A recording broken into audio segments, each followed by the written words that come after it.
Pero antes de dar inicio a la clase de hoy día, tendríamos que comenzar a recordar qué cosa es lo que hemos visto en la semana anterior, que juntamos las dos clases, y así, por ejemplo, Antonella Lozano, ¿qué vimos la semana pasada? Antonella Lozano. Sí, doctora. Buenas tardes. ¿Qué vimos la semana pasada?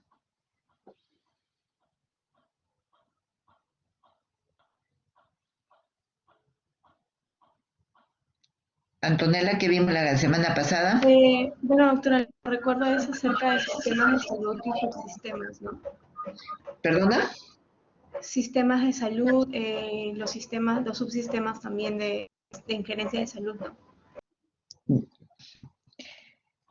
Creo que comenzamos hablando de organización. ¿Cómo puedes definir qué es una organización para ti?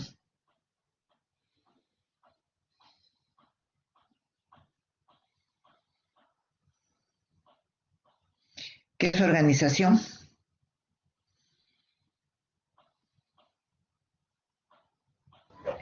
Bueno, una asociación, doctora, ¿no? De personas que pues utilizan diferentes recursos, ¿no? ¿Y qué cosa es lo que buscan esas personas? Cumplir con las metas o los objetivos trazados. Cumplir con las metas, con los objetivos trazados. Orellana. Orellana. Sí, sí, doctora, buenas tardes, ¿me escucha? Sí. ¿Podría definirme por qué se dice que tienen una estructura determinada?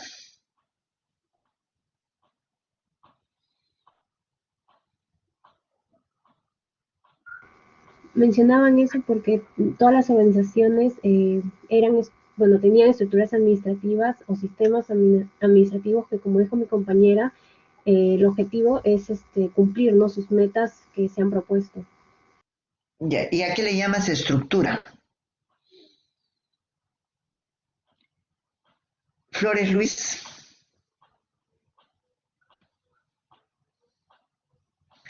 Flores Luis.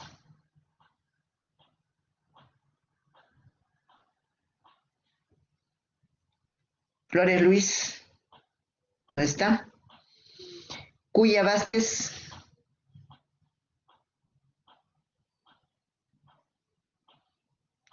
Cuya tampoco está.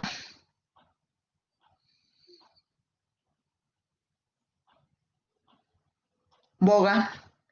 Boga Lisette. Boga.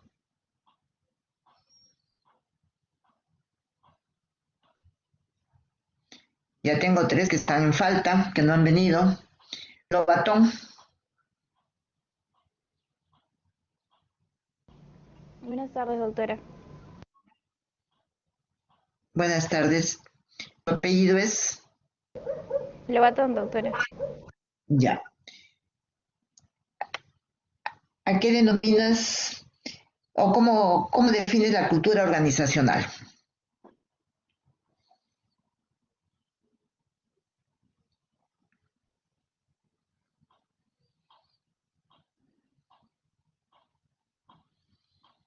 Falconi. Sí, doctora. Bueno, la estructura, por ejemplo, en cuanto a gerencia de salud, vendría a ser de que va a seguir un organigrama, como puede ser la cabecera de la red que va a liderar tanto el centro de salud como los puestos de salud que puedan haber dentro del mismo. ¿Y cómo defines cultura organizacional?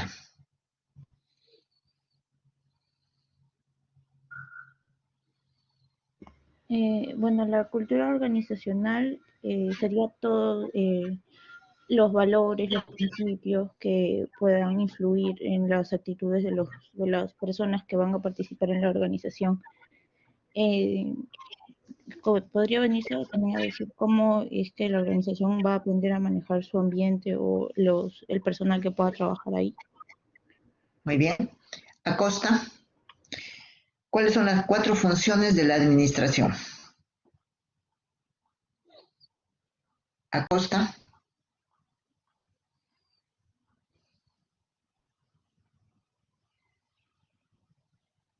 Acosta no está.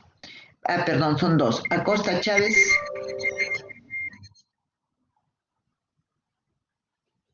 Acosta Chávez no está. Sí está Acosta Álvaro. ¿Cuáles son las 4 funciones de la administración?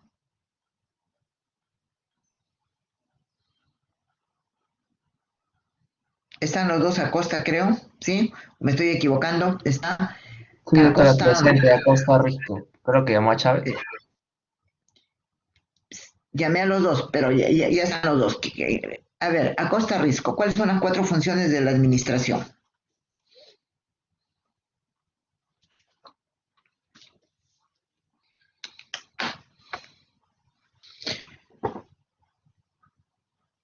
Acosta Jorge.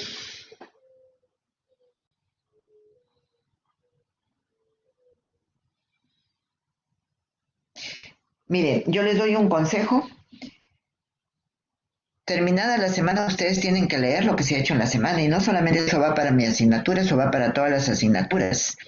Porque si ustedes van dejando que pase una semana, pasa la otra semana y pasa la otra semana, entonces realmente pasan, por ejemplo, en el caso de mi asignatura, pasan las 5 semanas, la sexta semana estamos dando el examen y estamos justamente leyendo e incluso pidiendo postergación de exámenes porque se le juntó con el otro, que definitivamente yo eso sí, más bien ustedes saben que no acepto porque todo tenemos programado, ¿verdad?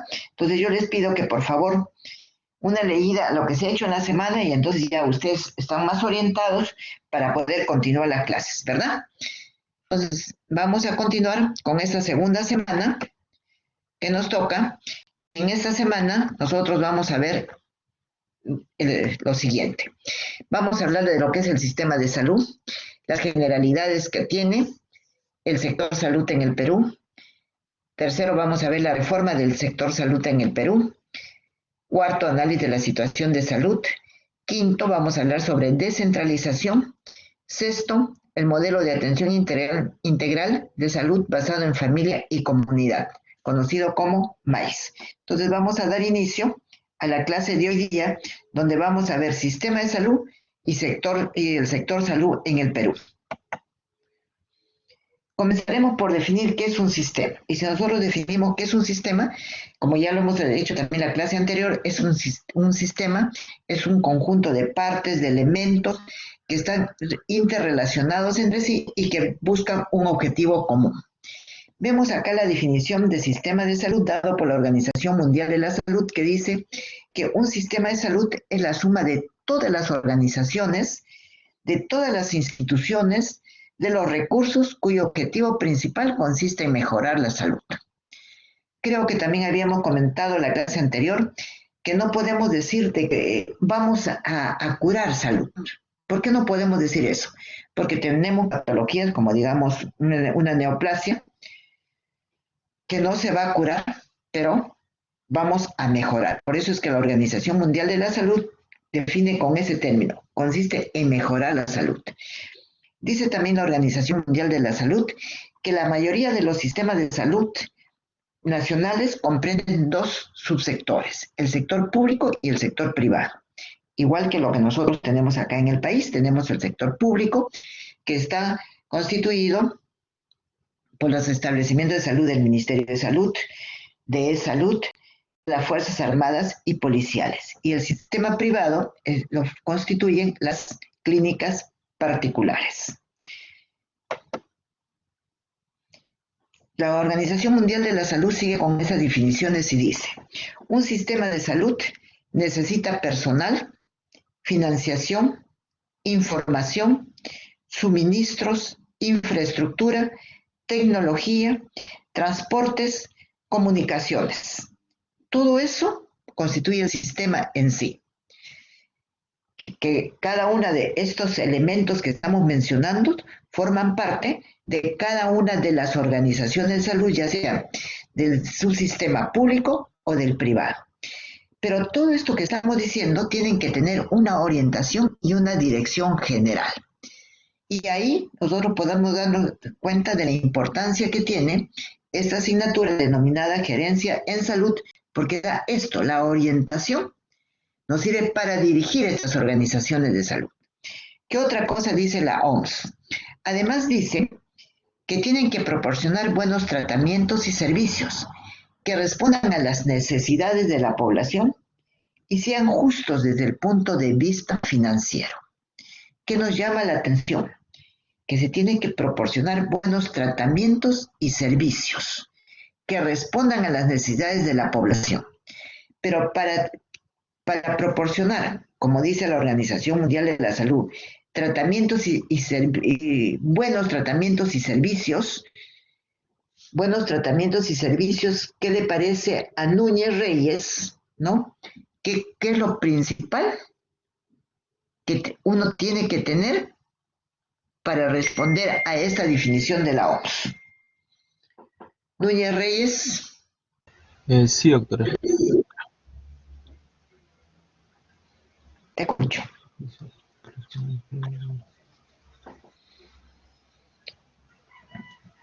Dice, sí, te escucho. No, sí, continúa, doctora. No, te escucho tu respuesta. Mi pregunta es la siguiente. Dice que se tiene que proporcionar buenos tratamientos y servicios que respondan a las necesidades de la población. Mi pregunta es, para cumplir con esta definición de sistema de salud, ¿qué se necesita? Ya. Bueno, se necesita que sea eficaz y eficiente y que también tenga una buena cultura organizacional y también que haya motivación, ¿no?, entre todos los miembros que estén involucrados en la organización. ¿Tú crees que es así? A ver, ¿qué dice Mego Guillén?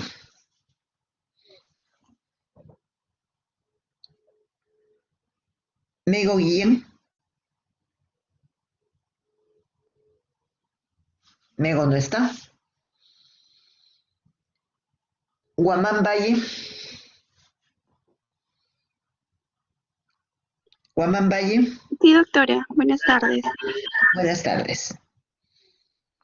La pregunta es, ¿qué opino acerca bueno, si quieren proporcionar buenos tratamientos y servicios que respondan a las necesidades de la población, ¿no? Si son justos, obviamente desde el punto de vista financiero. Que respondan, ¿qué es lo principal? ¿Qué cosa se necesita?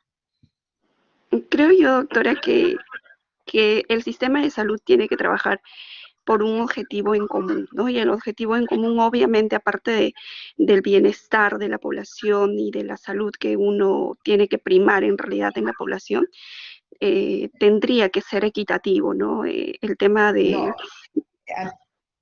permítame, disculpa que te interrumpa. La pregunta es clara.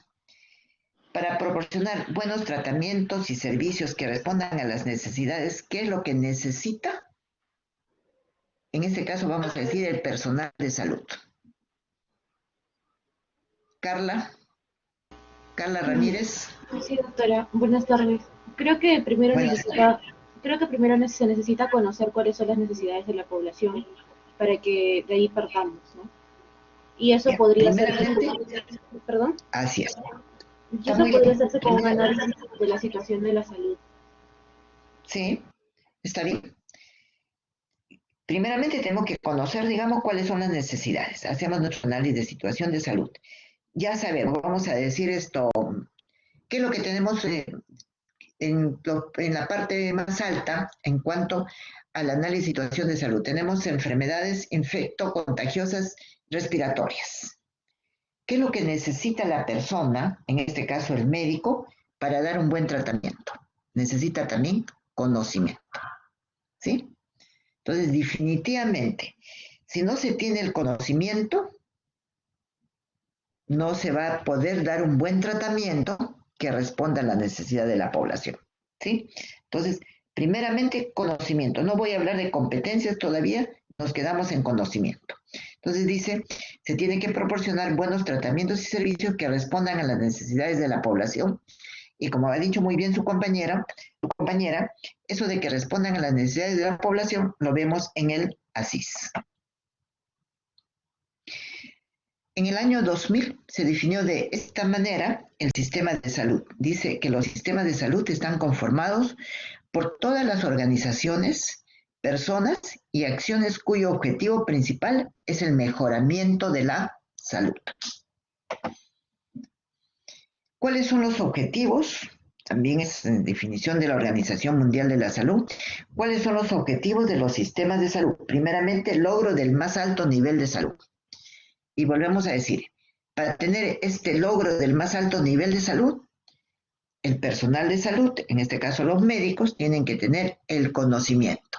Y voy agregando algo más, no solamente el conocer, sino el conocimiento actualizado. ¿Qué quiero decir con esto? Ustedes pueden terminar la carrera, pasan 5 años, no más, se ocuparon de leer, entonces, ¿qué diríamos? Tienen el conocimiento, pero no están actualizados. Por eso la palabra que yo quería agregar era tener el conocimiento y estar actualizados.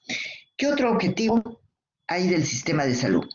Satisfacción de las expectativas y necesidades de salud. Entonces acá hay dos palabras. Las necesidades son salud y podemos identificarlas en el ASIS. Y las expectativas, creo que les dije la vez pasada, es algo que el paciente espera. El paciente, por ejemplo, espera que lo atiendan rápido en la consulta externa. No espera estar esperando a que venga el médico 1 hora, hora y media. Es una expectativa. ¿Qué otra expectativa puede tener? Que le puedan hacer sus exámenes de laboratorio que le han indicado ese mismo día. Que tenga las medicinas.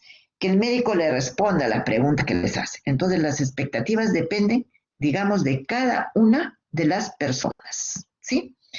Y tercer objetivo de los sistemas de salud son la protección social en salud. Y eso de la protección social en salud, ¿a quién, de quién es este deber, se puede decir? Este deber es del Estado. Dice que el principal responsable en el desempeño de los sistemas de salud es el gobierno. Lo que acabo de decir es el Estado. Dice también, asimismo es importante una buena rectoría, o sea, una buena gobernanza o rectoría en las regiones y en los gobiernos locales en el marco de la descentralización. Entonces, ¿qué estamos viendo acá? El responsable es el gobierno, pero acá, si hablamos de nuestro país, tenemos que está descentralizado. Entonces, las regiones son autónomas, asimismo los gobiernos locales o las municipalidades. Por eso dice que esa rectoría tiene que darse también en las regiones y en los gobiernos locales. ¿Por qué? Porque tenemos un marco de descentralización, tenemos la ley de los gobiernos regionales, tenemos la ley de las municipalidades que veremos más adelante.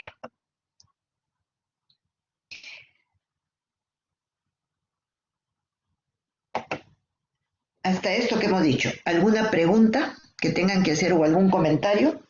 Ya saben que ustedes están, digamos, en el derecho de preguntar, porque hemos dicho son temas nuevos, y ustedes no pueden dejar que yo vaya pasando y después no me entiendan y se queden así sin entender. Para mí lo importante es que ustedes puedan entender. Solamente así van a lograr el conocimiento necesario. ¿Alguna pregunta?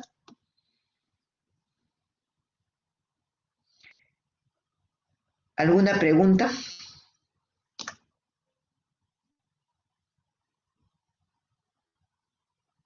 Parece que no. Seguimos.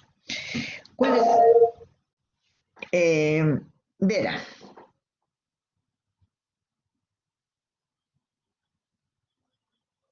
Vera Tolentino, ¿te escucho?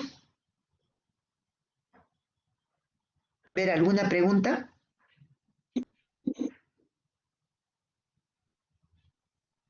Ahora sí me escucha, doctora. Sí, te escucho. Ya, doctora, en el tema de descentralización, doctora, ahí simplemente va a ser que cada departamento va a ser autónomo de tomar las decisiones o es en cuanto al financiamiento para el sistema de salud. Ya. Vamos a avanzar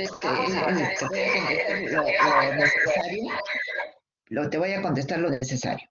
Como tenemos una ley de descentralización, tenemos una ley de gobiernos regionales y tenemos una ley de las municipalidades, el gobierno central, o sea, a nivel nacional, se toman decisiones. A nivel regional se toman decisiones. a nivel local se toman decisiones. Esas decisiones, tanto a nivel regional como a nivel local, tienen que estar enmarcadas dentro de todo el contexto que sería la política de salud, que es a nivel nacional. No sé si contesté tu pregunta. ¿Contesté tu pregunta? ¿Sí? Sí, doctora, gracias. Avanzamos. ¿Cuáles son las funciones del sistema de salud? Entonces vemos que dentro de las funciones del sistema de salud tenemos las siguientes: la gobernanza o rectoría, el financiamiento, la generación de recursos y la prestación de servicios. Y decíamos que estas funciones están orientadas ¿a qué cosa? Al objetivo principal, que es mejorar la salud a través de las acciones de sus actores. ¿Quiénes son sus actores? El personal de salud. ¿Cómo está el personal de salud? Lo tenemos en el nivel nacional, lo tenemos en el nivel regional y lo tenemos en el nivel local. O sea, ya también podríamos decir que tenemos 3 niveles de gobernanza, ¿sí? Las 4 funciones principales del sistema de salud son la prestación de servicios, la generación de recursos, el financiamiento y la gobernanza o rectoría. Y acá podemos hablar de un nuevo paradigma de la salud, que tiene varios puntos. Comenzaremos con el primero. Dice: énfasis en el cuidado de la salud a través de la promoción, prevención, recuperación y rehabilitación. Entonces, estos 4 términos, promoción, prevención, recuperación y rehabilitación de la salud, podemos decir que son las funciones de la salud. Y vamos así más, un poco sintético, a definir. Entendemos por promoción educación en la salud, ¿sí? Por ejemplo, el enseñarse a cepillarse bien los dientes a los niños, al tener una alimentación con hábitos de vida saludable, el poder caminar, el hacer gimnasia, ¿no? Entonces, estamos enseñando, estamos educando. Luego tenemos otro término que dice prevención. Vamos a prevenir. ¿Qué vamos a prevenir? Vamos a prevenir, por ejemplo, ¿qué vamos a prevenir? Hablemos en este momento del COVID que tenemos. Vamos a prevenir que los pacientes que sean afectados por el COVID-19, esta afección no sea tan severa que lo pueda llevar a la muerte, que tengan que ir a cuidados intensivos y puedan morir. Y para eso, ¿cómo estamos tratando de prevenir? Mediante las inmunizaciones. ¿Qué hacemos con los niños? Vacunas en la época que les toca, con la finalidad también de prevención. Podríamos decir que la promoción y la prevención son funciones más específicas de un primer nivel de atención. No quiero decir que promoción y prevención también no se haga a nivel de hospitales. Luego tenemos la recuperación y rehabilitación. La recuperación es devolver el estado de salud al paciente que tenía antes de enfermarse, ¿no? Lo estamos recuperando. Y la rehabilitación es que ya pueda, digamos, estar en su medio de vida como estaba antes de enfermarse. La recuperación y la rehabilitación son funciones que están también en el primer nivel de atención, pero lo tenemos más en los hospitales, en las diferentes categorías de los hospitales. Segundo, responsabilidad por la salud de la población. Ya hemos dicho, la responsabilidad es del gobierno. Tercero, el éxito depende del aumento de la cobertura y la capacidad de mantener personas sanas. Y entonces, acá cuando se dice depende del aumento de cobertura, hablamos de 2 cosas: que podamos responder a la demanda existente por necesidades de la salud. Si no respondemos, entonces tendríamos que decir, tenemos que aumentar esa respuesta. ¿Cómo la aumentamos esa respuesta? La aumentamos mediante más establecimientos de salud o más profesionales de la salud. Hemos visto, lo voy a poner como ejemplo, el COVID, son ejemplos que lo estamos poniendo porque es algo de que nos está tocando vivir en más de un año. ¿Qué hemos tenido? Hemos tenido UCIs, construcción de UCIs, han estado construidas, pero no hay personal de salud, no hay los especialistas. Entonces, ¿cómo se puede aumentar la cobertura si no hay los especialistas? ¿Sí? El hecho de mantener a las personas sanas se logra si nosotros trabajamos más con promoción y con prevención. Cuarto, el objetivo de los hospitales no es llenar camas, sino como parte de la red de servicios de salud, proveer de los cuidados apropiados en el nivel apropiado. Lo dejamos eso porque vamos a tocar más adelante. Quinto, trabajar en redes integradas de servicios de salud con la gestión de red. Entonces, definitivamente ya podríamos avanzar en algo y decir que el hospital es parte de una red integrada de servicios de salud. Una red integrada, por lo tanto, está formada por los puestos, por los centros, por la cabecera de red y por los hospitales de diferente capacidad de atención y de diferente complejidad de atención. La prestación de servicios de salud, dice, es solo una de las funciones de los sistemas de salud. Los servicios de salud se definen como la serie de instituciones y programas que proveen cuidados y atención directa a las necesidades de salud y enfermedad de los individuos y servicios de salud pública enfocados en la protección de la salud colectiva. Entonces acá también nos detenemos y decimos que la salud pública tiene dos enfoques: la salud colectiva y la salud individual. La salud individual es la atención directa al paciente con la promoción, prevención, recuperación y rehabilitación. Y la salud colectiva tiene que ver con todo el entorno donde vive la persona. Por ejemplo, vamos a hablar de salud colectiva, evitar contaminación ambiental. El tener que las poblaciones, que las localidades tengan agua segura. ¿De qué estamos hablando? Estamos hablando de salud colectiva.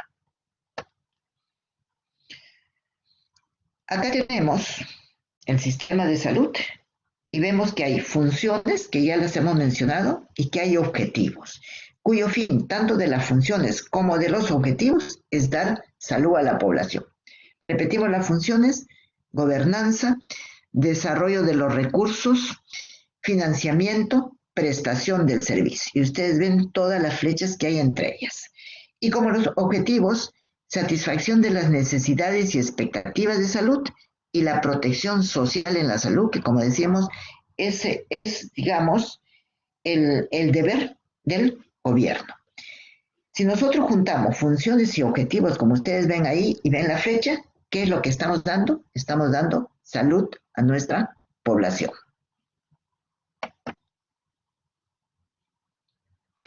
Por lo tanto, dice también la Organización Mundial de la Salud que el sistema de salud tiene bloques, objetivos, adultos y un marco conceptual. Dentro de los objetivos está ¿qué cosa? El mejoramiento de la salud, la responsabilidad, la protección del riesgo financiero y social, el mejoramiento de la eficiencia. Dentro de los atributos está lo que ya habíamos comentado, la cobertura al acceso, o sea, cubrir esa demanda, no tener una demanda insatisfecha y dar una atención que sea segura y de calidad. Y dentro de los bloques, ¿qué podemos considerar? La prestación de servicios, la fuerza de trabajo, la información, los productos y la tecnología, el financiamiento y nuevamente volvemos a tener lo que es la gobernanza o la rectoría. Hago un paréntesis para también volver a tocar el tema que estamos mencionando y decir, por eso es que actualmente se enseña desde el pregrado lo que sería el curso de gerencia en salud. ¿Por qué? Porque tienen que conocer ustedes. Y como decíamos la clase pasada, puede ser que no hagan la especialidad de administración de gerencia en salud, pero sí van a trabajar como médicos. Entonces, tienen que conocer el tema. Si no conocen este tema de gerencia, no van a poder apoyar para que se pueda trabajar bien y para que se pueda, digamos, cumplir con estos objetivos y cumplir con el objetivo final, que es la salud de la población. ¿Alguna pregunta o algo que no esté claro hasta acá antes de avanzar? Doctora, una consulta. Sí, Vladimir. Cuando habló sobre los 3 niveles de gobernanza, dijo que era regional, local, ¿y cuál era el otro? Perdón, no te escuché lo último. Dime. Cuando habló sobre los 3 niveles de gobernanza, habló sobre el nivel regional, local y uno más había hablado. Los 3 niveles, vamos a comenzar del superior, nacional.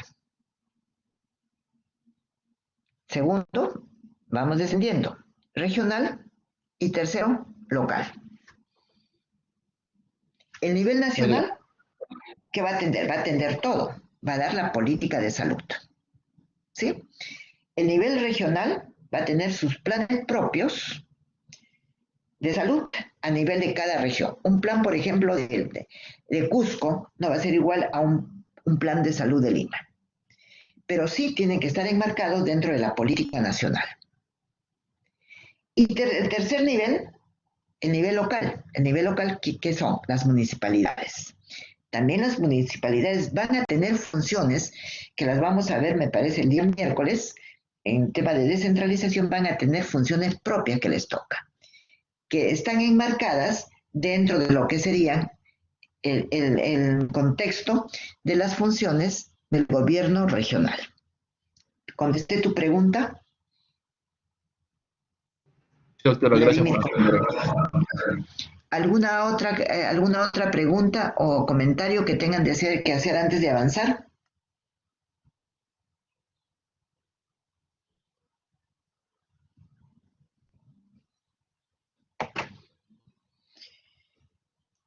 Ahora vemos qué cosa. Dentro de esos componentes, decíamos, un sistema es una serie de componentes, de elementos, de partes interrelacionadas.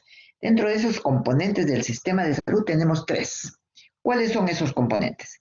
El modelo de financiamiento, el modelo de gestión y el modelo de atención. 3. Modelo de financiamiento, modelo de atención y modelo de gestión.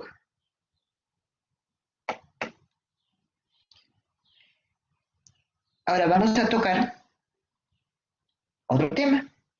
Determinantes sociales de los sistemas de salud. Y entonces vamos a ver a qué se refiere con esos determinantes sociales, de qué estamos hablando. ¿Qué dicen las definiciones? Los determinantes sociales de salud son las condiciones sociales en que las personas nacen, viven, trabajan, así como el sistema de salud al cual acceden. Entonces ya eso nos hace pensar que esos determinantes sociales del sistema de salud no van a ser iguales en su totalidad en las diferentes regiones. ¿Sí? Dice, esos factores impactan sobre la salud y a su vez son el resultado de la distribución del dinero, del poder, de los recursos a nivel mundial, a nivel nacional y a nivel local. Y entonces acá un poquito estamos tocando algo que vimos la clase pasada, que decíamos en la parte económica que el poder son, digamos, variantes externas que logran influencia sobre el sistema de salud. Y decíamos hace un minuto, de que definitivamente estos determinantes sociales no son iguales. ¿Por qué no son iguales? Vamos a poner el clima, la contaminación ambiental, el ámbito donde nacen las personas, donde viven esas personas, donde trabajan esas personas, donde están, no es igual, vamos a suponer, en Chosica, que lo que pudiera ser, y lo voy a poner acá en Lima, que lo que pudiera ser acá en Villa María del Triunfo. ¿Por qué? Porque es diferente, son los diferentes hábitos de vida, ¿sí? Seguimos. Dentro de los determinantes de los sistemas de salud, tenemos determinantes estructurales. Y esos determinantes estructurales son los determinantes políticos y los determinantes económicos. Entonces, no sé si podríamos mencionar y podríamos decir, el tema económico es sumamente importante, porque eso, por ejemplo, va a incidir directamente en los establecimientos de salud sobre el equipamiento que se va a tener, ¿sí? La parte política es sumamente importante. Tanto lo político y lo económico repercuten en nuestras instituciones de salud de manera indirecta, Luego tenemos determinantes intermedios. Y cuando hablamos de determinantes intermedios, hablamos de los demográficos y de la estructura político-administrativa. Y acá sí diríamos que en estos intermedios, y sobre todo la parte demográfica, es directamente lo que nos compete como salud, es lo que estamos haciendo. Y luego tenemos otros determinantes que son intrínsecos, como serían el recurso humano, otros recursos o los mecanismos de transferencia, el modelo de organización, vamos a ver más adelante cómo está organizado el sector salud y cómo se gestiona el sector salud, y ya tenemos el modelo de atención que se da, que lo hemos mencionado cuando hemos comenzado la clase y ya hemos dicho que vamos a ver el modelo de atención basado en la persona, salud y comunidad. Entonces, están marcados los principales determinantes en el sistema de salud. Si nosotros hemos hablado de estos paradigmas del sistema de salud, tendremos también que hablar retos globales, ¿no? Y retos que no solamente se dan en el país, sino se dan en todos. Primeramente, envejecimiento poblacional. ¿A qué nos referimos cuando hablamos de envejecimiento poblacional? Que cada vez las poblaciones tienden a tener mayor mayor esperanza de vida al nacer. Las personas viven más. Antes, bueno, las personas acá en el Perú, hasta los 70 años, antes todavía hasta los 65 años, acá en Lima la esperanza de vida al nacer está sobre los 75 años. Y ustedes escuchan que hay personas que tienen 100, que tienen un poquito más de 100 años. A nivel de Japón, creo que su esperanza de vida al nacer está sobre los 80 o 90 años, ¿no? Entonces, el envejecimiento de la población. Y tendría que decirles ya así, pues simplemente lo vamos a volver a repetir posteriormente en otras clases. Eso ustedes dirán, bueno, ¿y qué tiene que ver esto? Eso tiene que ver mucho, porque tiene que ver con los servicios de salud que se tienen que pensar. Tenemos que pensar ya en servicios de salud para gente de tercera edad. Y para ustedes, miren lo que estoy diciendo, para ustedes también los tienen que hacer pensar en qué especialidades les gustaría tener, ¿no? Entonces, una especialidad de futuro en la geriatría, por lo que estamos diciendo. Otro reto es la transición epidemiológica y de doble carga de enfermedad. En eso de la transición epidemiológica tendríamos que decir, ¿qué predomina ahora? Predominan las enfermedades crónico-degenerativas. Hace algunos años que predominaban las enfermedades infectocontagiosas. Tercero, expansión de la tecnología. Entonces, como avanza el tiempo, acá en nuestro país, como en todos, entonces la tecnología va avanzando. Y no solamente porque avanza el tiempo, sino por las situaciones que se dan.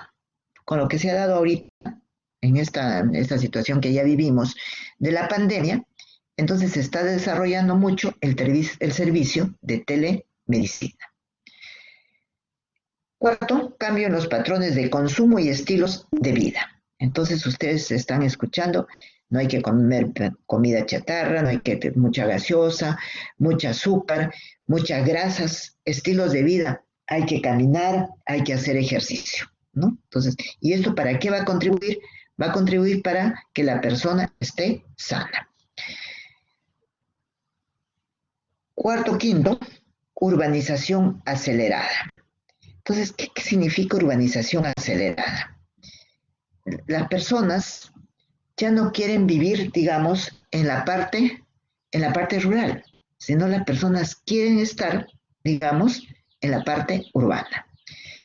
Y eso va de la mano con lo que decimos siguiente, efectos de la migración. Acá en Lima, tendríamos que decir qué porcentaje de población en Lima tenemos que ser netamente población de Lima. Yo me atrevería a decir menos del 50%, porque el resto son ¿qué cosa? Son el resultado de migraciones, sobre todo de la parte central del Perú hacia Lima. Y bueno, ahora vamos a mencionar también otra cosa. Ya no solamente tenemos la migración interna, o sea, dentro del Perú, sino que también ya tenemos que ponernos a pensar en la migración externa. Entonces ustedes ven cómo la gente del Ecuador se viene acá, al Perú. Tenemos la gente de Venezuela, tendríamos, no lo sé sinceramente, de repente podría ser tema de uno de los trabajos de investigación que haga algún grupo de ustedes. ¿Qué cantidad de migrantes venezolanos y de otros países tenemos actualmente? ¿Sí? Entonces, esos serían los retos globales que tendríamos que considerar. Ok, ¿y qué tiene que considerar principalmente esto? Lo tiene que considerar el nivel nacional. ¿Alguna pregunta sobre lo que acabamos de decir para pasar ya a otro tema?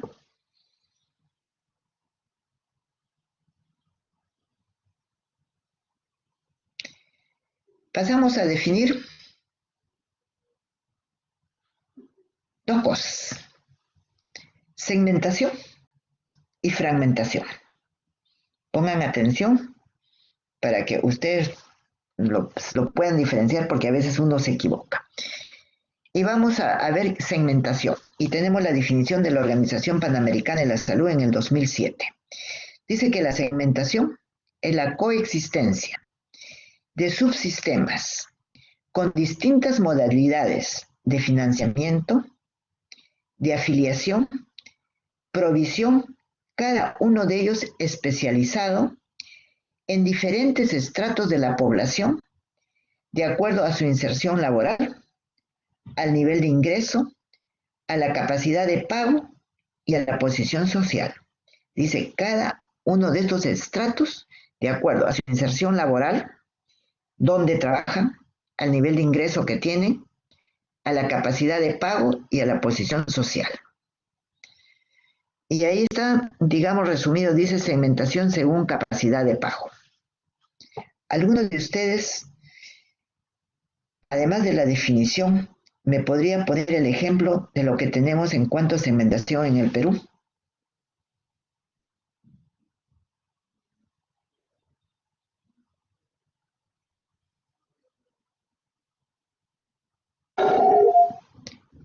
Carolina.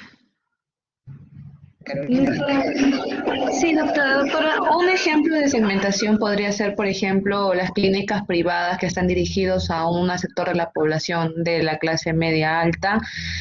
Otro ejemplo podría ser, doctora, la diferencia entre salud y MINSA, ya que el MINSA, si no me equivoco, está financiado para personas que están en el SIS. En cambio, en el de salud creo que son los trabajadores que trabajan para el Estado, pero que han sido descontados cierta porción de su sueldo para financiar un seguro de salud. ¿Eso podría ser un ejemplo de segmentación, doctora? Sí, te felicito, muy bien. Entonces, ¿de qué hablamos? En el Perú la salud está segmentada. Ministerio de Salud. Establecimiento del Ministerio de Salud para gente que no tiene recursos o que no tiene para estar en una clínica privada que no pertenece al seguro de salud.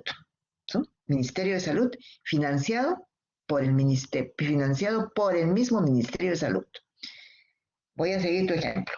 Es salud para personas aseguradas.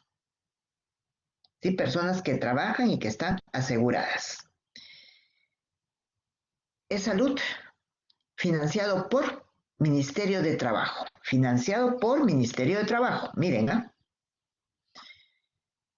Tercero, tú has hablado de las clínicas.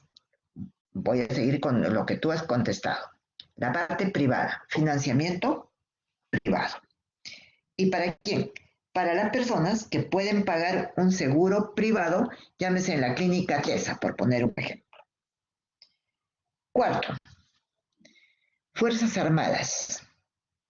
Cuando hablamos de Fuerzas Armadas, hablamos de la FARC, hablamos del Ejército y hablamos de la Marina. Financiado estos establecimientos, ¿por quién? Por el Ministerio de Defensa. Y nos faltó algo más. Dice Fuerzas Armadas y Policiales. Entonces hablamos la parte policial, financiado ¿por quién? Por el Ministerio del Interior. Y cada uno de estas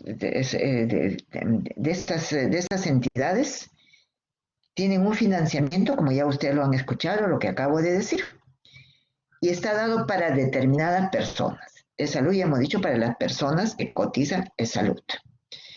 MINSA no es solamente para las personas que están en el SIS, sino para las personas que no tienen el poder económico, vamos a decir, como para acceder a un seguro privado. La parte de defensa que hemos hablado, definitivamente son para esos segmentos, son para las personas de la FAP o del Ejército o de la Marina y para sus familiares. Y en la parte de policía, es para la policía y sus familiares. Entonces, esa es la forma como está segmentada, digamos, la atención de salud en el Perú. Volvemos a repetir, ahora que hemos puesto el ejemplo, la definición que dice coexistencia de subsistemas con distintas modalidades de financiamiento, ya lo hemos mencionado, afiliación a quienes atienden, provisión, cada uno de ellos especializados en diferentes estratos de la población. ¿Cuáles son los estratos? Los que no tienen seguro, los que están asegurados, los que pertenecen a las Fuerzas Armadas y a las Fuerzas Policiales y los que pagan sus seguros privados. Que dice, de acuerdo a su inserción laboral, nivel de ingreso y capacidad de pago y posición social. Entonces, creo que está claro, creo que está bien definido lo que es segmentación. Viene el otro término, fragmentación. Y la Organización Panamericana de la Salud lo define de la siguiente manera. Coexistencia de varias unidades o establecimientos no integrados dentro de la red sanitaria asistencial. Coexistencia de varias unidades o establecimientos integrados dentro de la red sanitaria. Ejemplo.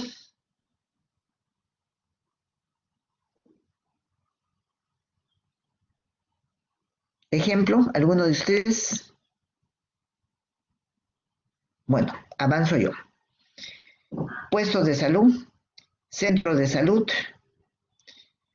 con internamiento, sin internamiento, hospitales con diferente capacidad de resolución y que no están integrados dentro de una red. Entonces, esa es la fragmentación. Dice que los sistemas segmentados y fragmentados son la expresión cotidiana para los usuarios profesionales y gestores de los desafíos de los sistemas de salud en América Latina. Entonces, no es solamente que nosotros tengamos este problema de los sistemas de salud que son segmentados y fragmentados acá en el Perú, sino dice, son la expresión cotidiana de los sistemas de salud en América Latina. Segmentación y fragmentación, podemos ver esto, dice Fuerzas Armadas, Ministerio de Salud, los privados, el Seguro Social, pero también vemos otra cosa, las municipalidades. Y tenemos, por ejemplo, hospitales municipales, tenemos establecimientos de primer nivel que son municipales. Y tenemos otra cosa, tenemos la medicina tradicional. Y en esa segmentación y en esta fragmentación, si ustedes ven en la parte superior, también habla de lo que serían las universidades, que son las entidades formadoras, ¿no? Entonces, es el ejemplo de la segmentación y fragmentación en los servicios de salud. ¿Cuáles son los efectos de que el sistema de salud esté fragmentado? O sea, que tengamos primer nivel, segundo nivel, tercer nivel y que no estén en una red. Que hay un bajo desempeño del servicio de salud, un bajo rendimiento general del sistema de salud, un servicio de pobre calidad técnica, bien, bastante grave, uso irracional e ineficiente de los recursos, ¿qué recursos? Recursos económicos, por lo tanto, insatisfacción de los usuarios, ¿y qué otra cosa más? Un alto costo de la atención. ¿Un alto costo de la atención para quién? Para las personas y para el gobierno. Entonces, ese es los efectos de un sistema fragmentado. Dice segmentación versus fragmentación. La segmentación, lo que acabamos de ver, de tocar esos subsectores, dice, es un defecto del sistema y sus modalidades de financiamiento y aseguramiento. Por lo tanto, si es un defecto del sistema de salud, nosotros no podemos hacer nada. ¿A quién le toca esto? Es al gobierno. ¿sí? Al ente rector a nivel nacional. La fragmentación, lo que haya puestos, centros, hospitales, es un problema del modelo de organización, de gestión y atención en los servicios de salud. Entonces, acá sí puede trabajar, ¿qué cosa? Puede trabajar el Ministerio de Salud. En la segmentación va a estar el Ministerio de Salud, pero tienen que entrar otros ministerios, Ministerio de Economía, el Ministerio de Defensa, el Ministerio del Interior, el Ministerio de Trabajo. ¿Por qué? Porque están financiando. Entonces, así nosotros estamos viendo segmentación y estamos viendo fragmentación. Decíamos que eso no solamente es del país, ¿no? Sino de las Américas, de toda América Latina. Por lo tanto, los desafíos del sistema de salud en las Américas causan inequidad. La fragmentación de la que ya hemos hablado, ¿no? ¿Qué cosa origina? Origina pobre desempeño, dificultad de acceso, pobre calidad, uso irracional e ineficiente de los recursos. Hemos hablado del alto costo y de la baja satisfacción. Por lo tanto, se dice, el mayor reto en materia de organización y prestación de los servicios de salud es la fragmentación. Que tengamos puestos, centros, hospitales. Está bien, lo podemos tener, pero tienen que estar organizados en una red. Incluso hay la normatividad, que la veremos en una próxima clase, la normatividad sobre lo que tendría que ser, digamos, trabajar en una red de establecimientos de salud. ¿Alguna pregunta hasta acá? ¿Algo que no haya quedado claro?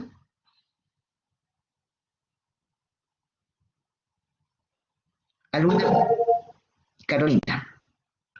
Sí, doctora, una pregunta. Entonces, un efecto de la segmentación y fragmentación sería de que, por ejemplo, la atención que se brinda en los hospitales del MINSA no son iguales a los que se brinda en una clínica privada, doctora. ¿Podría ser eso un efecto? No, porque digamos esto, ¿quién brinda la atención? La atención la brinda el médico, ¿verdad? Y tiene que ser igual. Pero ¿qué cosa es lo diferente? Lo diferente es el costo. ¿Sí? Sí, doctora, No sé si gracias. se deja entender. Ya. ¿Alguna otra pregunta?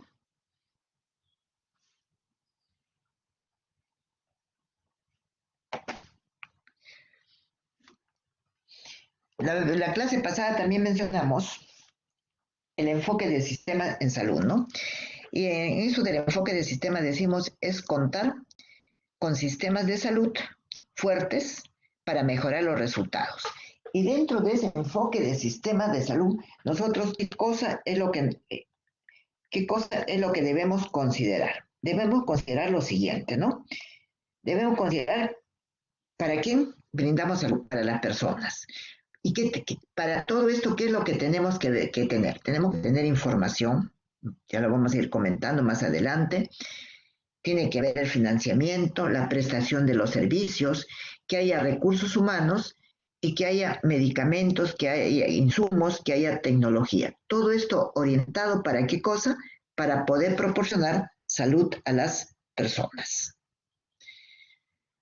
Luego, ¿qué tenemos? Dice, la integración en el sector salud es una perspectiva sistémica más sólida, contribuiría a esa comprensión y permitirá acelerar el fortalecimiento de los sistemas de salud. ¿Qué es lo que tenemos que fortalecer? El sistema de salud.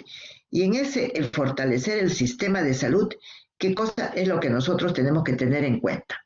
La prestación del servicio, la fuerza de trabajo, la información que se cuente, el ASIS que mencionó una de sus compañeras al inicio, los productos y las tecnologías, ¿no? ¿Qué servicios brindamos? El financiamiento que se tiene y la rectoría, la gobernanza, la administración, la gerencia, como ustedes quieran llamar, que es sumamente importante. Dice que por todas estas cosas que venimos conversando, y esto es importante, y la OPS lo dijo así, que haya reformas en salud. Y voy a leer textualmente lo que dice la OPS en el 2008. El Informe Mundial de la Salud en el año 2008 plantea en ese mismo sentido que la atención primaria de salud es ahora más necesaria que nunca y convoca a 4 conjuntos de reformas necesarias para reorientar los sistemas sanitarios hacia la salud para todos. El informe plantea que los 4 conjuntos de reformas en pro de la atención primaria de salud se basa en valores compartidos que gozan de amplio apoyo y en desafíos comunes a un mundo globalizado. ¿Y cuáles son, digamos, esos pilares que menciona? Reforma en pro de una cobertura universal, o sea, que no haya una demanda insatisfecha, que no quede demanda que no se esté coberturando por salud. Reforma en la prestación de salud para conseguir un sistema de salud centrado en la persona. Reforma en las políticas públicas para promover y proteger la salud de las comunidades. Y ustedes estarán escuchando ahora último, con esto del COVID, que van a comunidades selváticas que están afectadas, ¿no? Entonces, reformas políticas. Reformas de liderazgo para que las autoridades sanitarias sean más confiables. Entonces, la Organización Panamericana de la Salud en el 2008 plantea este tema, como parte de las reformas en salud.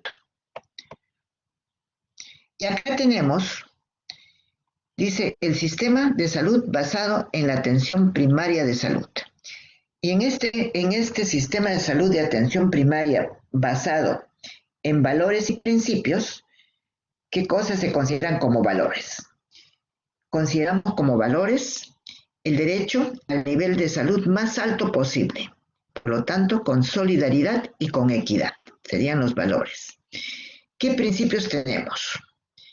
Dar respuesta a las necesidades de salud de la población, orientar esta respuesta hacia la calidad, la responsabilidad y rendición de cuentas de los gobiernos, la justicia social, la sensibilidad, la participación y la intersectorialidad. Entonces, esos serían los elementos, ¿no?, para un sistema de salud basado en atención primaria. ¿Y cuáles serían los principios? ¿Y cuáles serían los elementos? Tenemos que decir que la atención primaria de salud es el primer contacto de la persona con el sistema de salud. Entonces ya lo tenemos como un elemento. ¿Qué otros elementos? Atención integral e integrada, orientación familiar y comunitaria, énfasis en la promoción y prevención. Ya hemos hablado, si no hay promoción y prevención, definitivamente va a haber más enfermedad. Una atención apropiada, para eso hemos dicho que se necesita el conocimiento. Mecanismos activos para la participación de las personas, un marco político, legal e institucional sólido, políticas y programas con equidad, dar más al que menos tiene, organización y gestión óptima, recursos humanos apropiados. ¿De qué hablamos cuando decíamos recursos humanos apropiados? Que ese recurso humano tenga el conocimiento y el conocimiento esté actualizado. Recursos adecuados y sostenibles, acciones intersectoriales. Todo esto nos va a permitir que haya un acceso de cobertura universal. Entonces, hemos mencionado en esta lámina los valores, los principios y los elementos de un sistema de salud basado en atención primaria. Y continuamos viendo lo de atención primaria y dice, un sistema de definición también de OPS en el 2007, un sistema de salud basado en atención primaria en salud es un enfoque amplio de la organización y operación de los sistemas de salud que hace del derecho a alcanzar el mayor nivel de salud posible. Su principal objetivo con el tiempo se maximiza a la equidad y a la solidaridad del sistema.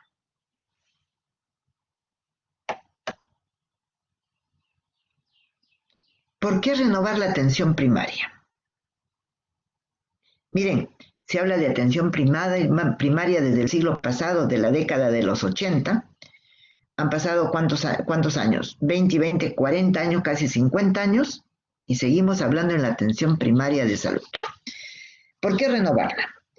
Porque ha habido, y cada vez son mayores los cambios demográficos. Hemos hablado, por ejemplo, de los años de vida al nacer, demográficos, los cambios epidemiológicos, también hemos mencionado, profundos cambios políticos, económicos, sociales y culturales en las diferentes naciones, una agenda inconclusa, porque no se ha trabajado mucho en las equidades y ha habido exclusión social, acumulación de lecciones aprendidas y buenas prácticas, avances en la ciencia, la tecnología de información de las comunicaciones y visiones divergentes de la atención primaria en salud. ¿Y cuáles son los beneficios generales de la atención primaria?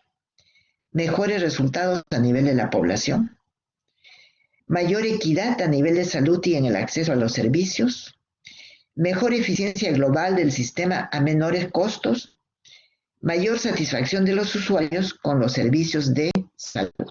Entonces son los beneficios que uno tiene si trabaja con una atención primaria de salud. Que ojalá se logre, porque como les digo, desde el 80, por lo menos acá en el Perú estamos hablando de la atención primaria, y bueno, nunca se ha logrado a efectivizar. Pero sí tendría que decirles algo. Para que se logre una buena atención primaria de salud, se tiene que trabajar de acuerdo a la norma que está en la reforma de la red de establecimientos de salud. Está normado. Hay un decreto legislativo que lo vamos a ver en su momento, pero que no se efectiviza.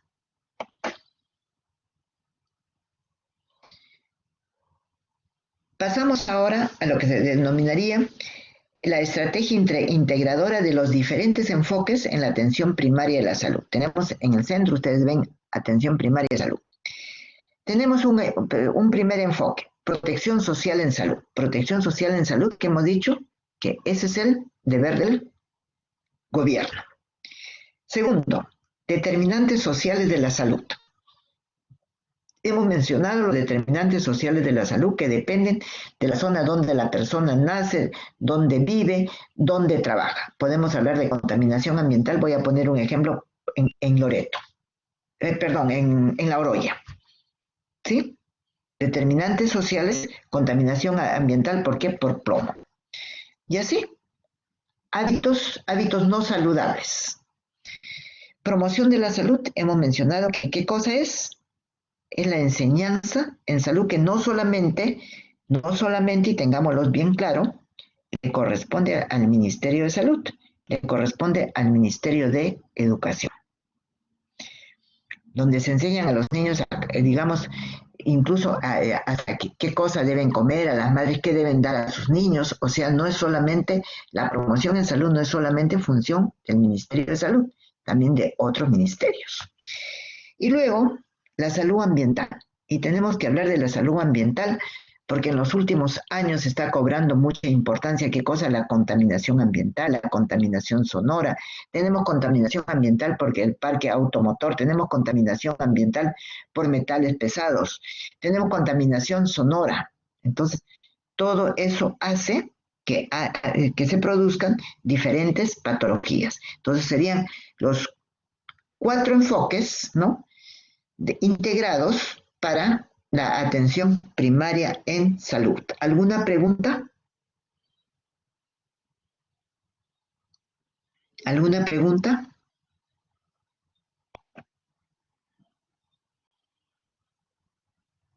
Ya hemos estado mencionando y dije más adelante voy a mencionar el hospital. Y vamos a leer qué cosas decimos de hospital. Dice, el hospital es un poderoso símbolo social, no trabaja en red, y replica en su interior la fragmentación de nuestro sistema. Entonces no trabaja en red, trabaja en el hospital solo, no trabaja con su centro de salud, no trabaja con sus puestos de salud. Dice que el hospital es la estructura que consume la mayor proporción de los recursos presupuestarios y es el principal formador de recurso humano de salud especializado. Sí, que tiene más, digamos, más disponibilidad económica que le da el Estado. ¿El hospital o el primer nivel? Desde luego que el hospital. Sí. Y el hospital, dice, es el principal formador de recurso humano especializado. Miren la palabra, especializado. ¿Quién de ustedes me responde? Cuando habla de recurso humano especializado, ¿de quién estamos hablando? Rapidito, ¿alguien que me quiera responder?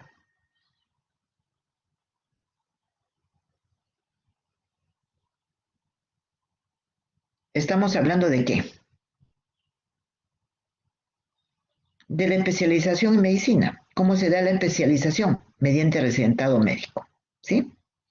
Entonces, estamos hablando ya de posgrado, ya no estamos hablando de pregrado.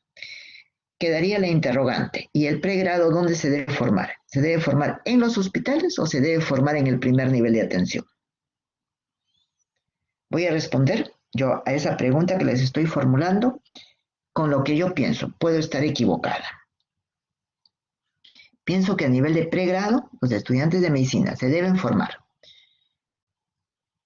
parte en un primer nivel de atención y para cosas muy puntuales los hospitales. Pero que sigamos replicando una formación de hace más de 30, 40 años que los médicos solamente nos formamos en los hospitales, yo creo que eso debe ya cambiar. Por eso les digo, no soy de la persona que piense todo que pregrado se forme en un primer nivel. Formemos en el primer nivel y en hospitales. Bueno, ahora con esto de la pandemia, también creo que es la oportunidad para este tema, ¿no? Creo que es la oportunidad. Definitivamente, a recurso especializado, que ya son los especialistas que se forman mediante residentado médico, eso sí, es un tema que tienen que formarse en los hospitales. Salvo algunas especialidades, ¿no? Como la especialidad, por ejemplo, de gestión, que tienen que ver cómo se gestiona un primer nivel y ir ascendiendo, o también lo que sería medicina familiar y comunitaria. El hospital dice tiene confundido los roles de primero, segundo y tercer nivel de atención y por lo tanto asume acciones que no son costo efectivas, que duplican esfuerzos, no buscan ni genera alianzas. Se percibe colapsado y demandado. No hay camas en el hospital. No hay camas en emergencia. Entonces tendríamos que decir, ¿están atendiendo a los pacientes que deben atender o están atendiendo a pacientes que muy bien pueden atenderse en un primer nivel? La otra cosa, no hay un solo tipo de hospital, hay varios tipos, hospital de agudos, hospital de crónicos, hospitales especializados, ¿no? No tienen una gerencia suficientemente profesionalizada y sus equipos directivos no logran consolidarse por alta influencia, dice, de política partidarista. Por si acaso, no estamos tocando este gobierno ni el anterior gobierno, esto es definiciones en general, ¿sí? Y otra vez, volvemos a decir, la importancia de saber gerenciar. Entonces, ¿qué tenemos? Las redes integradas de servicios de salud como una estrategia de política pública. Dice, ante la fragmentación y cementación de los sistemas de salud, una de las herramientas de la política social para sistemas de salud equitativos, eficaces y de calidad son las redes integradas. ¿Qué es una red integrada en el servicio de salud?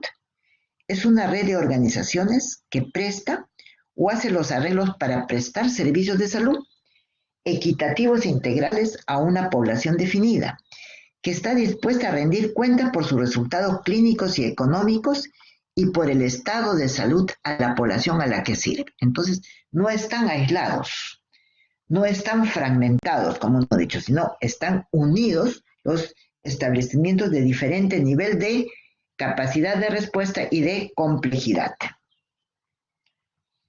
Por lo tanto, los hospitales en red integrada de servicios de salud son organizaciones dinámicas, flexibles, adaptativas, centradas en las personas que trabajarán coordinada y colaborativamente con otros, que basarán su gestión en procesos integrados, eficientes, efectivos y de calidad, los cuales estarán en constante evaluación y mejora, con capacidades de autogestión, con equipos de gerencia estables, amplios y multiprofesionales, capaces de apoyar y acompañar a las decisiones que se toman descentralizadamente en los propios equipos clínicos en forma alineada con las necesidades de las personas y los requerimientos de la red, ¿no? Entonces, esa sería una definición óptima de lo que sería un hospital en una red integrada. Y acá hablamos un poquito de hospital, dice, no intente ser brujo. El hospital es la empresa más compleja y usted es el gerente, y no el mago ni el santo milagroso. Por lo tanto, ¿cuáles serían las políticas y estrategias en los hospitales? Responderían a 3 preguntas en el hospital. ¿Qué hacer? ¿Cómo hacer? ¿Y con qué hacer? Vamos a ver cada una de ellas. ¿Qué hacer? Tipo y número de prestaciones. ¿A cuántas personas puedo atender? ¿Y de qué tipo de patologías? Eso va de la mano con el nivel de complejidad. Hospital de complejidad 2, hospital de complejidad 3. Priorización de las actividades. Responde a qué hacer. El cómo hacer el que se define como el modelo de atención. Y dice, diseño y modelamiento de procesos asistenciales, guías asistenciales, guías de práctica clínica, normas de referencia y contrarreferencia. Si hablamos de red, estos términos de referencia y contrarreferencia no pueden faltar. Luego que tenemos gestión de lista de esperas y de urgencias. ¿Y con qué lo vamos a hacer? Ya hemos respondido a 2 preguntas, el qué y el cómo. Nos falta la última, ¿con qué? Con el presupuesto que está de la mano con las políticas, ¿no? Con la infraestructura, las tecnologías y las personas que son competentes para los cargos que desempeña y la estabilidad en los equipos de respuesta. Entonces tenemos un poco esa respuesta de decir qué hacemos en los hospitales, qué hacemos, cómo lo hacemos y con qué lo hacemos. Los sistemas de salud tienen 4 grandes desafíos. La accesibilidad, que las personas puedan acceder a los servicios de salud buscando mejorar su salud. La cobertura, que no haya demanda insatisfecha. La costo, eficiencia y efectividad. Y la equidad, dar atención al que menos tiene. Son los 4 desafíos que se plantearían para un sistema de salud. Acá tenemos que la Organización de Naciones Unidas desarrolló este tema denominado Objetivos de Desarrollo al Milenio. Y esto fue en una reunión que hubo en el 2005 en Japón, y se decía Objetivos de Desarrollo al Milenio, al 2015. ¿Cuáles eran esos objetivos? Primero, erradicar la pobreza extrema y el hambre. Segundo, lograr la enseñanza primaria universal. Por eso les digo, no es cosa, los ministerios tampoco trabajan aislados. Tercero, promover la igualdad entre género y autonomía de la mujer. Cuarto, reducir la mortalidad infantil. Quinto, mejorar la salud materna infantil. Sexto, combatir VIH, SIDA, paludismo y otras enfermedades. Séptimo, garantizar el sustento del medio ambiente. Octavo, fomentar una asociación para la atención en salud, ¿no? Fueron los objetivos, los 8 objetivos del desarrollo del milenio del año 2000 al 2015. Cabe la gran pregunta, que creo que no está nada escrito, que nos diga qué pasó en el Perú del 2000 al 2015. ¿Se cumplieron esos objetivos del milenio? ¿En qué porcentaje se cumplieron? ¿Cuáles no se cumplieron? Queda ahí. En el 2015, dice, los progresos van avanzando. No hablamos de nivel Perú, hablamos de todo el mundo, y esos objetivos eran también mundiales. Dice, en el 2015 los progresos realizados han sido evaluados y, por otra parte, se ha extendido la lista de objetivos, y ahora ya no se llaman objetivos del desarrollo del milenio. Ahora se denominan objetivos de desarrollo sostenible. ¿Y de cuándo a cuándo van? Van del 2016 al 2030. Esto mediante una resolución de la Asamblea General de Naciones Unidas que fue dada el 25 de septiembre del 2015. Entonces, ahora ya tenemos que trabajar sobre estos objetivos del desarrollo sostenible. Y esos objetivos del desarrollo sostenible, ¿cuáles son? Miren, ya han cambiado, ya no son los que mencionábamos antes, son primeramente, dice esto, fin de la pobreza. Segundo, hambre cero. Y ustedes dirán, la pobreza y el hambre tiene que ver con salud. Sí, tiene que ver y mucho. Posiblemente también en otras clases vamos a tocar este tema. Tercero, salud y bienestar. Cuarto, una educación de calidad. 5, igualdad de género. 6, agua limpia y saneamiento ambiental. Si hablamos de agua limpia y saneamiento, estamos hablando de lo que mencioné hace un momento, de la salud pública colectiva. Séptimo, energía asequible y no contaminante, contaminación ambiental. Octavo, trabajo decente y crecimiento económico. Noveno, industria, innovación e infraestructura. Décimo, reducción de las desigualdades. Onceavo, ciudades y comunidades sostenibles. 13, acción por el clima. El clima también tiene mucho que ver, ¿no? Tiene mucho que ver con la salud de las personas. 14, vida submarina. 15, vida de ecosistemas terrestres. 16, paz, justicia e instituciones sólidas. Y 17, alianzas para lograr objetivos. Entonces, estos serían los 17 objetivos de desarrollo sostenible, que se deberían cumplir al 2030. Ahí queda, ahí lo dejo. De las redes integradas, ya hemos dicho, una red que preste o haga prestar, esto lo estamos repitiendo, continuamos. ¿Qué son servicios de salud integrales? Dice que los servicios de salud integrales son la gestión y la prestación de servicios de salud de forma tal que las personas reciban un continuo de servicios de promoción, prevención, de diagnóstico, de tratamiento, de gestión de enfermedades, de rehabilitación y cuidados paliativos a través de los diferentes niveles y sitios de atención del sistema de salud y de acuerdo a sus necesidades a lo largo del ciclo de vida. Entonces, de esa manera, nosotros podemos hablar de servicios de salud integrales. Y acá hemos estado mencionando atención primaria de salud y posiblemente muchos de ustedes consideran que es un sinónimo de primer nivel de atención. Acá lo he puesto con diferentes colores de tinta para que podamos hacer la diferencia. Atención primaria se refiere al primer contacto de la persona con el servicio de salud y la continuidad de la atención. Al primer contacto. Vamos a suponer una hemorragia del tercer trimestre.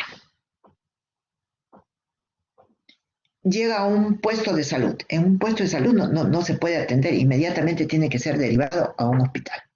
¿Sí? Pero fue el primer contacto, ya se derivó, es la referencia. Va y se encuentra que es una placenta previa, no sé si estoy hablando mal, ¿sí? Bueno, ya atienden, sale todo el problema. Después, esta paciente tiene que ya regresar a su comunidad, tiene que regresar a su puesto de salud y es una contrarreferencia. Estamos hablando atención primaria. ¿Dónde fue? ¿Dónde fue su primer contacto? El primer, digamos, dice, el primer nivel de atención son los hospitales, los establecimientos de salud de menor complejidad y forman parte de solo un aspecto de la atención primaria de salud, que tiene la posibilidad, miren, el primer nivel debe resolver el 80% de los problemas de salud, de la población. Y entonces si nosotros tenemos una pirámide donde el 80% tiene que resolverse en el primer nivel, solamente nos queda un 20% para que se resuelvan en establecimientos más complejos. El 15% puede ir a hospitales de primero o de segundo nivel. de complejidad. Y solamente el 5% debería ir a los establecimientos de salud, a los hospitales que atienden a los pacientes especializados de gran complejidad. Entonces, miren cómo tendría que hacer. Y entonces, de esa manera, ¿qué cosa es lo que va a aumentar? Va a aumentar la cobertura en los servicios de salud. Este tema de repente lo tocamos mucho más amplio en los seminarios o la próxima clase también me lo pueden preguntar. La gestión en los servicios de salud, y era algo que también me preguntaba uno de ustedes, está dado por niveles de gestión. Y tenemos el macro nivel, que le corresponde, ¿a quién le corresponde? Al ministerio, el sistema de salud, la rectoría, el financiamiento y la provisión. Está dado a nivel del Ministerio de Salud. La mesogestión ya está dado a nivel de los hospitales, los de los servicios de salud, donde se da el modelo de gestión y la planificación de la provisión. Y la microgestión, que es el tercer nivel y que va a ser motivo de una de las clases casi al finalizar la asignatura, habla de la gestión clínica, de la gestión clínica, de los modelos de la práctica clínica y metodología de instrumentación. Esos son niveles de gestión de los sistemas de salud. ¿Cuáles son los retos y tendencias en la mesogestión de los sistemas de salud? Estamos hablando a nivel hospitalario. Dice, el logro de los, esto va en general, no va para nuestro país, va en general. El logro de los objetivos de desarrollo del milenio se vio limitado por servicios que son muy frágiles y fragmentados para prestar la calidad y el volumen de servicios necesarios. Y se vio que había limitaciones en la prestación de los servicios. ¿Y por qué había esa limitación? Porque habían insuficientes recursos, pueden ser recursos económicos, pueden ser recursos físicos, tecnológicos o también de recursos humanos. Y miren, está subrayado, carencia de habilidades gerenciales. ¿Por qué? Porque las habilidades gerenciales, el conocer la gerencia en salud, no solamente es para el gerente del hospital, sino para los jefes de servicio, e incluso para los mismos docentes que puedan conocer esto. ¿Qué otra cosa? Cambios constantes de personal, porque hay desmotivación, porque migran, dicen no se les paga bien, o porque se van a otro sitio, ¿no?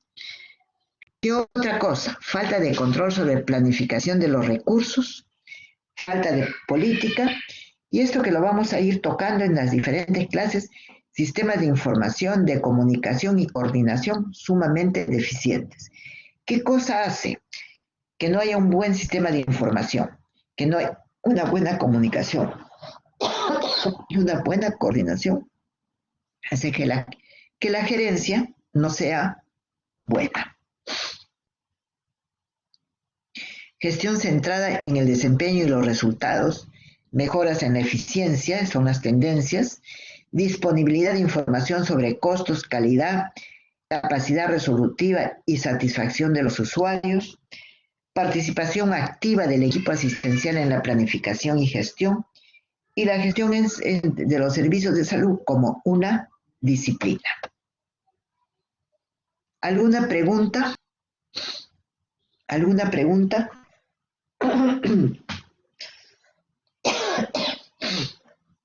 ¿Alguna pregunta? Sector salud en el Perú, ya hemos mencionado esto. Vamos a decir muy poco. El ente de gobierno del sector es el Ministerio de Salud porque da la normatividad. Tiene instituciones prestadoras que son los servicios públicos MINSA, Salud, Sanidad de las Fuerzas Armadas y Policiales, que ya hemos hablado, y los servicios privados que son las clínicas.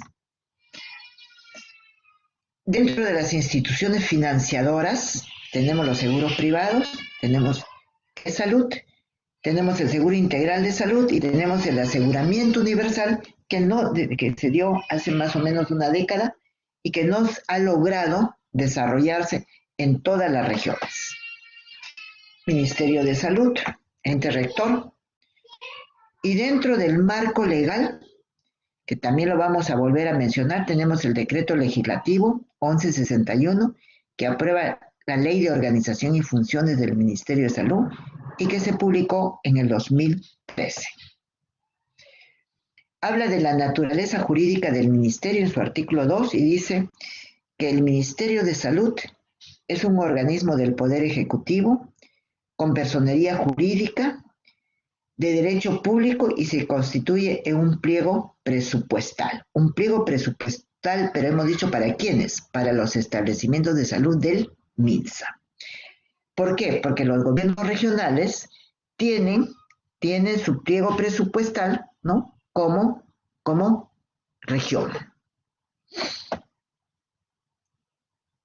El sector salud está conformado por el Ministerio de Salud como organismo rector, las entidades adscritas a él y aquellas instituciones públicas y privadas de nivel nacional, regional y local, y personas naturales que realizan actividades vinculadas a competencias establecidas en la presente ley, que tiene impacto directo o indirecto tanto en la salud individual como en la salud colectiva. Esto lo vamos a dejar, lo vamos a ver cuando veamos normatividad.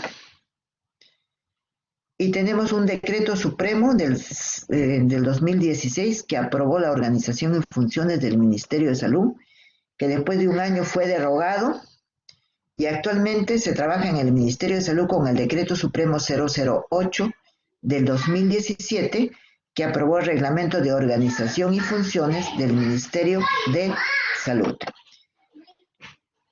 Con esto estaríamos dando por finalizada la primera clase de esta semana. ¿Alguna pregunta?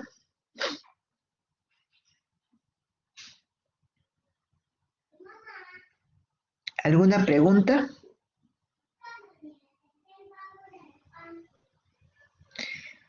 Si no hay ninguna pregunta, damos por concluida nuestra clase teórica, nuestra primera clase teórica sobre el sistema de salud.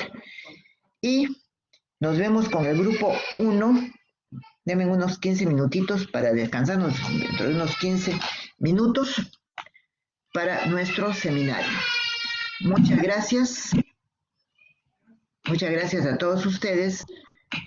Y con los que no son del seminario, nos vemos el día miércoles. Gracias.